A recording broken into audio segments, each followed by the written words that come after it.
Hey everyone, good evening. Welcome back to another video. तो आज हम लोग एक मेंस लेवल का इनपुट आउटपुट क्वेश्चन करेंगे। ये जो क्वेश्चन है आप लोग अपने स्क्रीन पे देख पा रहे हो। तो सबसे पहले आप लोग खुद से ये क्वेश्चन पॉज करके सॉल्व करो, फिर ही वीडियो को कंटिन्यू करेगा, ठीक है? तो वो ज़्यादा हेल्पफुल रहेगा आप लोगों के लिए।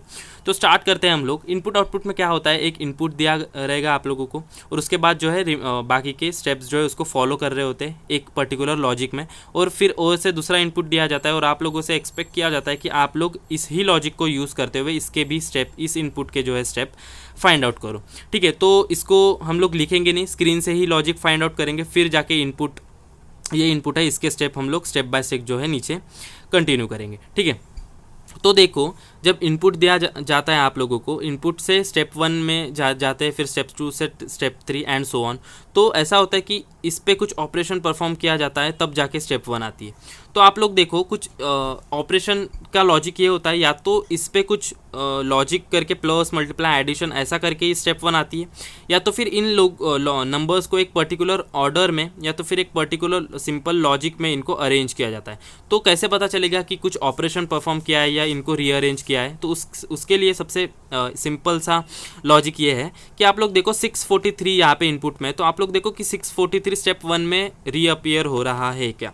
तो 643 यहाँ पे देखो अपीयर हो रहा है, 886 हैज़ अपीयर्ड ओवर ईयर, 458 यहाँ पे आया है। मतलब नंबर्स को एक पर्टिकुलर ऑर्डर में अरेंज किया है, मतलब कोई ऑपरेशन नहीं है, बस उनको रीअरेंज कर दिया है। तो अब देखेंगे कि रीअरेंज जो है किस ऑर्डर में या फिर किस लॉजिक के बेसिस पे किया है। तो देखो, सबसे पहले देखते हैं असेंडिंग ऑर्डर में हुआ है या डिसेंडिंग ऑर्डर में हुआ है। तो 886 से 975 जाने में नंबर इंक्रीज़ हुआ है, फिर 975 से 279 में डिक्रीज़ हुआ है। मतलब इंक्रीज़ डिक्रीज़ हो रहा है। तो ऐसा कोई ट्रेंड नहीं होता, इंक्रीज़ डिक्रीज़ ऐसा नहीं होता। तो जनरली या तो इंक्रीज़ होगा या तो डिक्रीज़ होगा। तो ये लॉजिक भी फेल हो गया। अब एक तीसरा लॉजिक बचता है हमारे पास, जो मतलब मोस्ट ऑफ द टाइम यही लॉजिक यूज़ होता है। आप लोग डिजिट्स का सम करके देखो, फिर इनको देखो कि किस लॉजिक में अरेंज हुआ, या तो असेंडिंग या तो डिसेंडिंग। तो 886 सबसे पहले आया, यहाँ पे 886 था।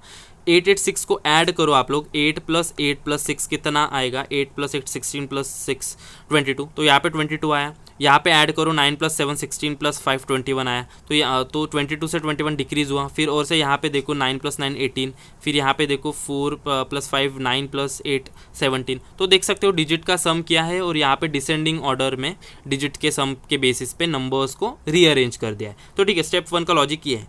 अब देखो बाकी के स्टेप तो फाइंड करेंगे, बट एक चीज़ बता दूं मैं आप लोगों को, मोस्ट ऑफ द टाइम क्या होता है कि हम लोग क्या करते हैं, ये इनपुट है, इससे स्टेप 1 का लॉजिक मिल गया, फिर हम लोग स्टेप 2 का जो है स्टेप 2 को स्टेप 1 में इसको क्या करते हैं हम लोग, कन्वर्ट करके लिख देते हैं साइड बाय साइड। इसका लॉजिक मिल गया स्टेप 1 का, तो इसको लिख दिया।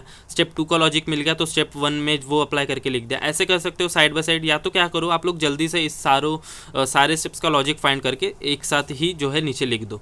तो जनरली मैं यही करता हूँ कि सारे स्टेप्स का लॉजिक फाइंड करके लिख देता हूँ।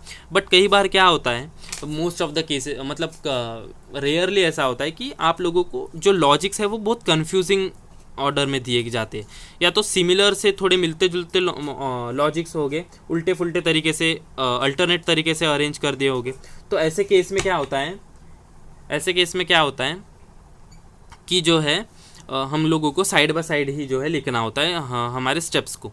बट यहाँ पे देखते हैं कि क्या हो रहा है। अगर ऐसा कन्फ्यूजन होगा तो हम लोग इनपुट यहाँ पे लिख देंगे, ये वाला जो क्वेश्चन है, और उसके बाद साइड बाय साइड जो है हम लोग लॉजिक के साथ रिमेनिंग स्टेप्स जो है वो लिख देंगे, ठीक है? तो स्टेप 1 का लॉजिक ये था। स्टेप 2 का लॉजिक देखो, यहाँ पे 5 नंबर्स देखो कितने ही ज़्यादा गिर गए हैं। मतलब इसको ऐसा लग रहा है कि किसी नंबर से, पर्टिकुलर नंबर से डिवाइड किया गया है। तो सबसे पहले ये डिवाइड वाला सीन हो सकता है, या तो ऐसा हो सकता है कि एडिशन करके नंबर्स का लिख दिया हो, डिजिटल सम जो मैं फर्स्ट स्टेप में अप्लाई हुआ, या तो फिर ऐसा हो सकता है कुछ मल्टीप्लाई, या फिर मल्टीप्लाई करके सब्सट्रैक्शन, या फिर मल्टीप्लाई करके एडिशन, ऐसा हो सकता है डिजिट्स को लेके। तो पहले देखते हैं कि इन डिजिट्स को किस क्रम में प्लेस किया गया है, इंक्रीजिंग या डिक्रीजिंग देखते हैं हम लोग। तो यहाँ पे देखो 56 से 52 डिक्रीज़ हुआ है, 52 से 35 जो है डिक्रीज़ हुआ है, 25 से 37 फिर से इंक्रीज हुआ है, तो मतलब असेंडिंग डिसेंडिंग वाला लॉजिक जो है यहाँ पे भी अप्लाई नहीं हो रहा। तो देखते कि अभी दूसरा लॉजिक तो ये वाला है, मतलब असेंडिंग डिसेंडिंग नहीं है, नंबर्स को एज इट इज़ लिखा गया है एक के नीचे एक, बट वो लॉजिक देखना है हमें, ठीक है। तो ये फाइंड आउट कर लिया कि असेंडिंग डिसेंडिंग नहीं है, जैसे ही नंबर है उनको एक पर्टिकुलर ऑर्डर में लॉजिक उस पर ऑपरेशन अप्लाई किया है, फिर उन नंबर्स को एज इट इज़ लिखा गया है सेम ही सीक्वेंस में जैसे ये स्टेप 1 में। तो 886 से हम लोग 56 फाइंड आउट करने की कोशिश करते हैं। तो देखो डिवाइड करके देखेंगे, सबसे पहले डिवीजन हो रहा है क्या 86 से 56 को डिवाइड करके देखो। तो यहाँ पे तो पता नहीं डिवाइड हो सकता है, दोनों इवन है, बट यहाँ पे देखो डिवाइड करने की ज़रूरत नहीं है। 975 से 52 को डिवाइड करो तो ऑड है तो पॉइंट में आएगा, मतलब एक पर्टिकुलर जो हम लोग लॉजिक फाइंड करते हैं कि किसी इंटीजर से मल्टीप्लाई किया हो, तो वो यहाँ पे नहीं दिख रहा। तो देखते हैं कि सबसे पहले डिजिट जो most of the input outputs में जो है होता है, डिजिट के बेसिस पे देखते फाइंड करते हैं। तो क्या होता है, देखो 3 डिजिट का नंबर है, आप लोग क्या करो पहले वाले डिजिट को और आखिरी वाले डिजिट को मल्टीप्लाई करके देखो कि बीच वाले डिजिट में जो 8 है यहाँ पे कुछ रिलेशन एस्टैब्लिश हो पा रहा है क्या। तो 8 को 6 से मल्टीप्लाई करो 48 आ रहा है, और 48 में 8 जोड़ दो, देखो 56 मिल रहा है। सेम यहाँ पे चेक करके देखो, दो नंबर या 3 नंबर्स को चेक करके देखो, पूरा नंबर को चेक करने की ज़रूरत बिल्कुल नहीं है, ठीक है। 975 है तो 9 × 5 जो होता है 45 प्लस 7 52। तो देखो यहाँ पे फॉलो कर रहा है, तो लास्ट वाले को भी चेक कर लो, 9 × 1 1 प्लस 9 और 9 × 1 9 और 9 + 1 10। तो यहाँ पे देखो 10 आ रहा है। तो ये लॉजिक है स्टेप 2 के लिए। स्टेप 3 के लिए लॉजिक देखो, नंबर बहुत ज़्यादा इंक्रीज हो रहे हैं तो मल्टीप्लिकेशन का लॉजिक हो सकता है। तो मल्टीप्लाई करके देखो कुछ मिल रहा है क्या। मैं डायरेक्ट मल्टीपल्स देखता हूँ, कोई 10 से 40 हो रहा है तो 10 से 40 जाने के लिए 4 से मल्टीप्लाई किया। फिर देखो 70 का भी मेरे को टेबल पता है, तो 70 × 3 जो है 51 आ रहा है। फिर उससे 22 × 4 जो है 88 आ रहा है। तो आप लोग देख पा रहे हो कि इवन वाले जो भी नंबर्स है उनको 4 से मल्टीप्लाई किया है, और ऑड वाले जो भी स्टेप 2 में उनको 3 से मल्टीप्लाई किया है। तो आगे ही वही लॉजिक चेक करके देखते हैं। यहाँ पे 56 जो है इवन है, इंटू 4 करेंगे तो बिल्कुल 224 आ रहा है। ये भी इवन है, इंटू 4 करेंगे तो 208 आ रहा है। 25 जो है ऑड है, उसको 3 से करेंगे तो 75 आ रहा है। तो ये लॉजिक स्टेप 3 में था। अब देखो स्टेप 4 में क्या लॉजिक मिल रहा है, यही डिजिट सम करके देखो, 2 × 2 + 2 + 4 देखो 8 आ रहा है, ठीक है। तो जनरली यही लॉजिक चलते हैं, डिजिट का सम, ठीक है। तो यही सबसे पहले चेक करना होता है। अगर नहीं मिला तो यहाँ पे ये करेंगे कि 4 × 2 मल्टीप्लाई करेंगे 8 - 2 या फिर +2 जो है ऐसे चेक करेंगे। बट यहाँ पे डिजिट का सम ही मिल रहा है, 2 + 2 + 4 जो है 8, यहाँ पे 2 + 0 + 8 जो है 10। तो ठीक है, आगे चेक करने की ज़रूरत नहीं, यही मिल रहा है। यहाँ पे ज़्यादा टाइम वेस्ट करने की ज़रूरत नहीं। अगर 1-2 नंबर पे लॉजिक काम कर रहा है तो बाकी पे भी वो लॉजिक जो है काम करेगा। ऑल द नंबर मतलब सभी नंबर्स को चेक करने की ज़रूरत नहीं है। तो ठीक है, इस स्टेप से ये स्टेप 4 आने के लिए कुछ एडिशन करना है डिजिट्स का। अब देखो यहाँ पे अल्फ़ाबेट्स है, ये हो सकता है कि इनकी प्लेस वैल्यू को लेके अल्फ़ाबेट्स अरेंज किए गए और अरेंज फाइंड आउट किए और इनको अरेंज किया गया है जो कि क्लियरली दिख रहा है। देखो C, D, फिर E नहीं है, F, G नहीं है, H जो है इंक्रीजिंग ऑर्डर में इनको अरेंज किया है। मतलब या तो हो सकता इनके सबसे पहले इनकी जो है 10, 12, 3, 8 इनकी प्लेस वैल्यू से ये अल्फ़ाबेट्स फाइंड आउट किए फिर उनको अरेंज किया है। तो ये था सारे स्टेप्स का लॉजिक। अब हम लोग जो है हमारे दिए गए इनपुट से जो है सॉल्व करते हैं।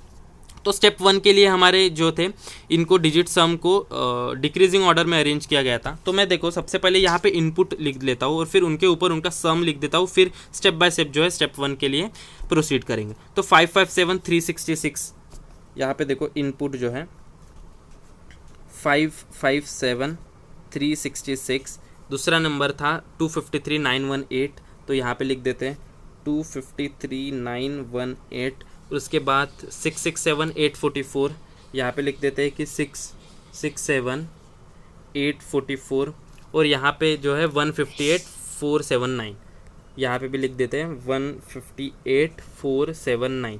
तो एक बार सबसे फास्ट में चेक कर लेते हैं कि सेम ही हमने लिखा, बिकॉज इनपुट अगर एक भी नंबर गलत पढ़ने में गलती हो गई तो हमारा जो है पूरा आंसर जो है रॉन्ग हो जाएगा। तो देखो 557 336 557 336 253 यहाँ पे है, 253 वहाँ पे भी है, 918 667 844 158 और 479। ठीक है, तो ये था इनपुट। अब स्टेप 1 के लिए हमें क्या गया था इनका डिजिट सम को डिक्रीजिंग ऑर्डर में। तो सबसे पहले सभी का डिजिट सम उनके ऊपर लिख लो, ठीक है। 5 + 5 10, ये 17 हो जाएगा, ये कितना हो जाएगा 6 12, ये 15 हो जाएगा, ये हो जाएगा 10 हो जाएगा, यहाँ पे ये 18 हो जाएगा, और ये 6 + 6 + 6 18 + 1 कितना हो जाएगा 19 हो जाएगा।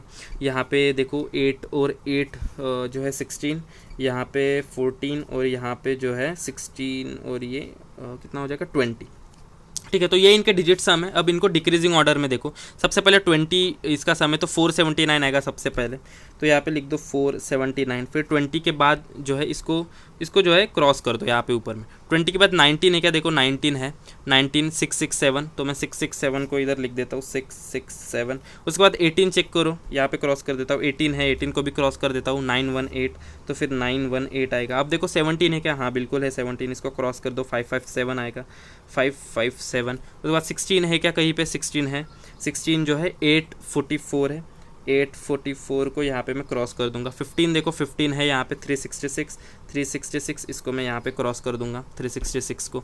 उसके बाद 14 है क्या कहीं, हाँ यहाँ पे 14 है, तो इसको भी क्रॉस कर देता हूँ 158।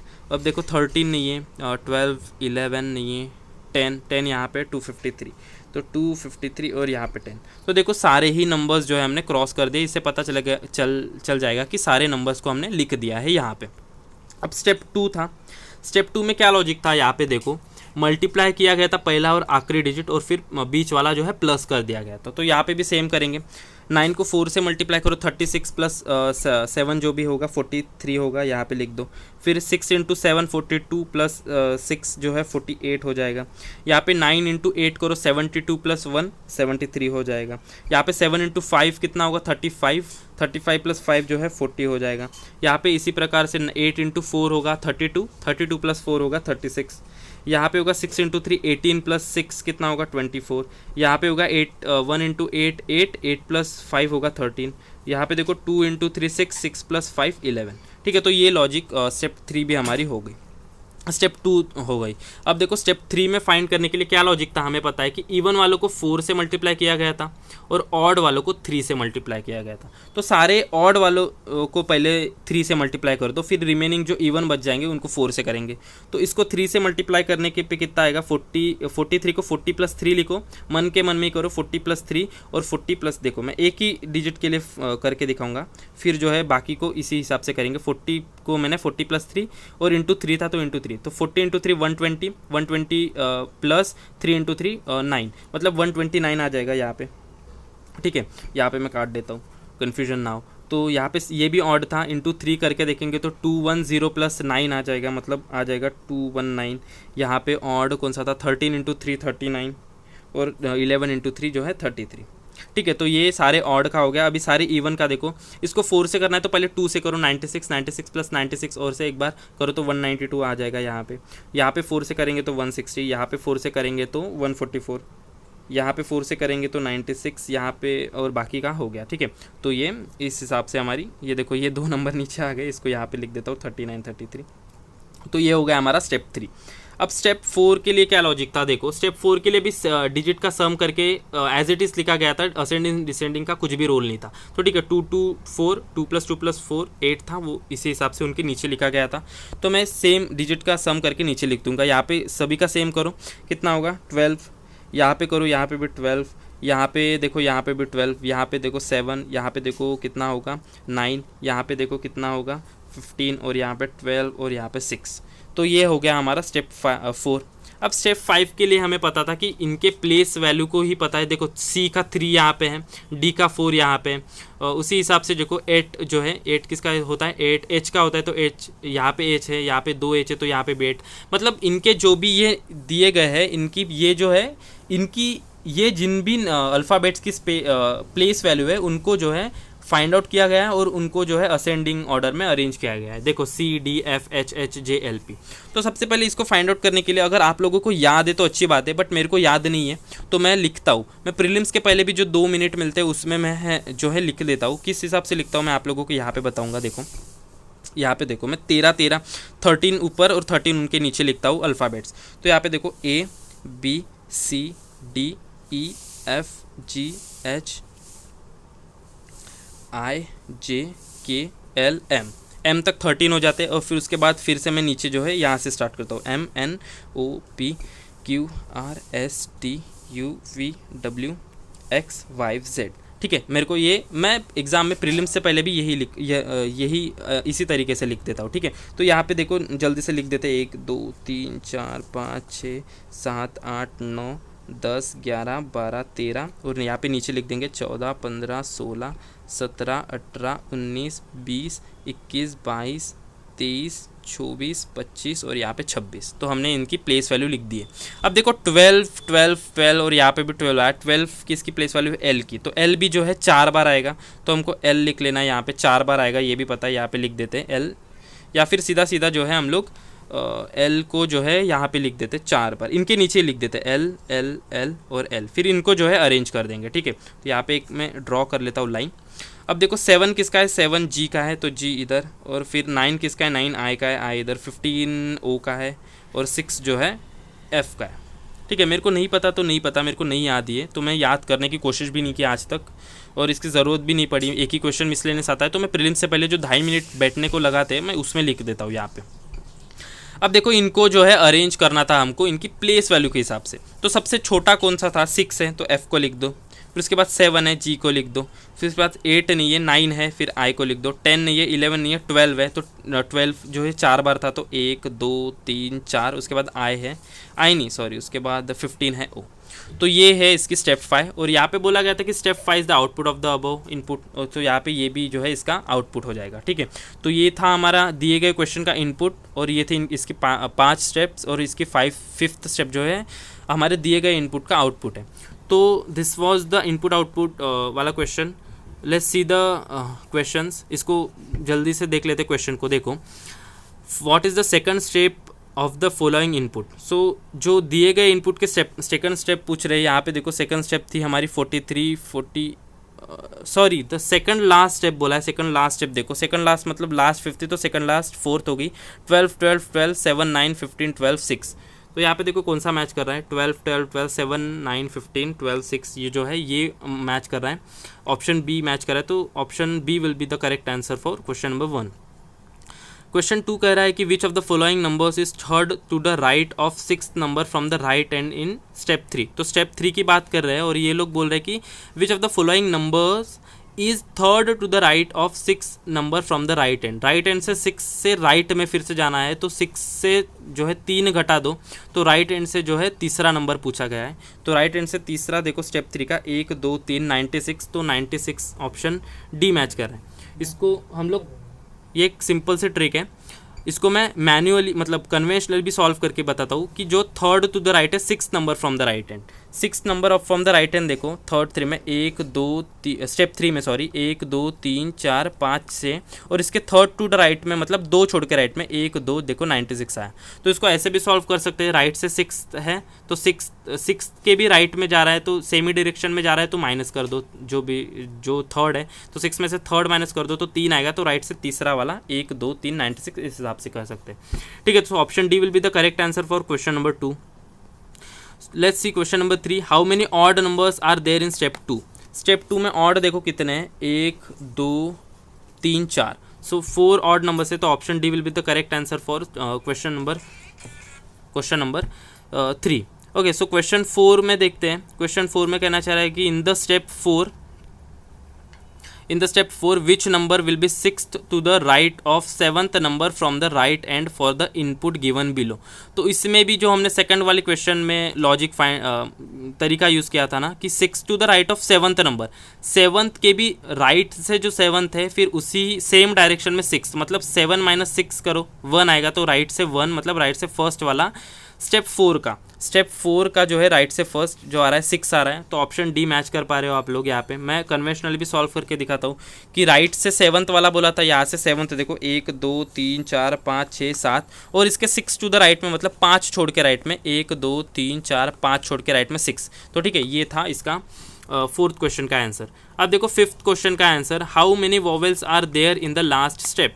यहाँ पे कितने वॉवेल दिख रहे हैं आप लोगों को? एक ये और दूसरा ये ओ। ठीक है, आई और ओ ही दिख रहा है, तो यहाँ पे ऑप्शन ए ऑप्शन हो जाएगा आंसर इसका क्वेश्चन नंबर 5 का। ठीक है, तो ये था आज का क्वेश्चन, ये फर्स्ट टॉपिक मतलब वीडियो था इनपुट आउटपुट को लेके। अभी तक हमने जितने भी मेंस लेवल के किए हमने DI ही किए है और पज़ल ही किए। तो मैंने सोचा कि एक इनपुट आउटपुट ये अच्छा लगा मुझे, जिसमें एक अच्छा सा लॉजिक था।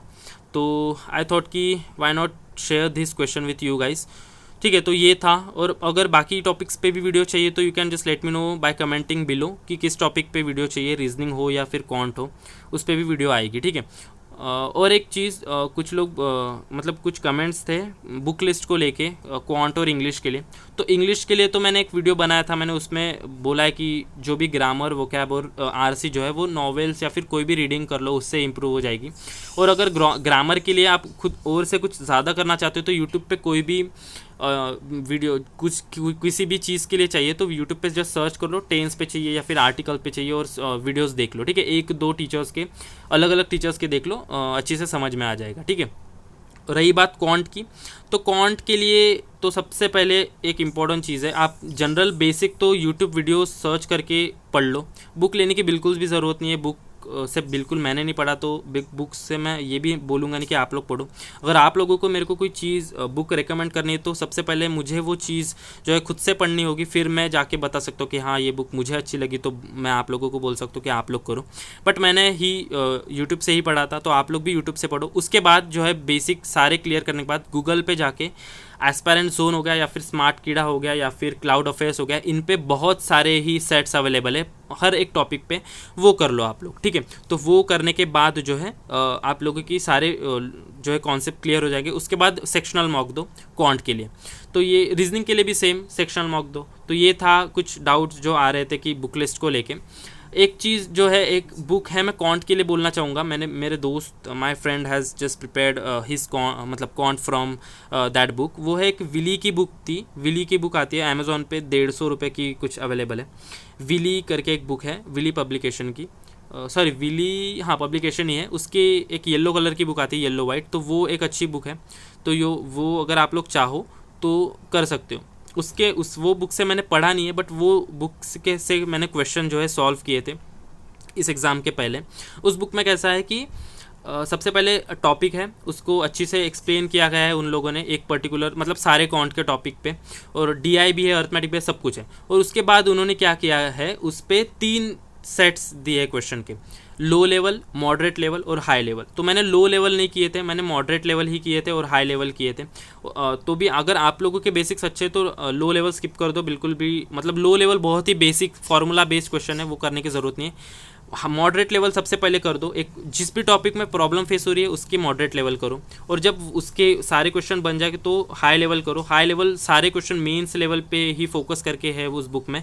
कुछ क्वेश्चन तो ऐसे कि आप लोगों को बहुत ज़्यादा टाइम लग जाएगा, बट उनके जो है मतलब शॉर्ट अप्रोच भी देखे उस बुक में, मतलब short in the sense not कि वो जोड़ जंतर वाले ट्रिक्स नहीं, कि आप लोग किस तरीके से स्टेप्स एलिमिनेट करके जो है क्वेश्चन सॉल्व कर सकते हो। तो मुझे अच्छी लगी थी वो बुक, मैंने जब क्वेश्चन सॉल्व किए थे। तो आप लोग भी ट्राई करना चाहो तो ट्राई कर सकते हो खुद से। ठीक है, तो ये था इनपुट आउटपुट वाला क्वेश्चन। बुकलेट्स जो भी पूछ रहे थे तो ये थी एक छोटा सा उसके लिए कि क्या फॉलो करना चाहिए। तो मैं तो जनरली यही बोलता हूँ कि सेक्शनल मॉक दो, और जैसे जैसे एग्ज़ाम पास आती है, 1 महीना वगैरह बचता है, तो जो है मतलब एंटायर मॉक जो होती है वो दो। तो ठीक है, तो ये था इनपुट आउटपुट वाला क्वेश्चन। अगर यहाँ तक आ गए हो और वीडियो पसंद आ गया हो तो you can just like the video, और नए हो तो सब्सक्राइब कर सकते हो ऐसे और भी अलग अलग टॉपिक्स के पे वीडियो के लिए। ठीक है, तो मिलते हैं नेक्स्ट वीडियो में। कल मिलते हैं DI या फिर अर्थमेटिक करेंगे। चलो कल अर्थमेटिक करते हैं, बहुत दिन हो गए अर्थमेटिक नहीं किया हमने चैनल पे, तो अर्थमेटिक करते हैं नेक्स्ट वीडियो में। कल दोपहर में अपलोड कर दूंगा मैं वीडियो। ठीक है, तो टिल देन अच्छे से प्रिपेयर करिए। Bye bye.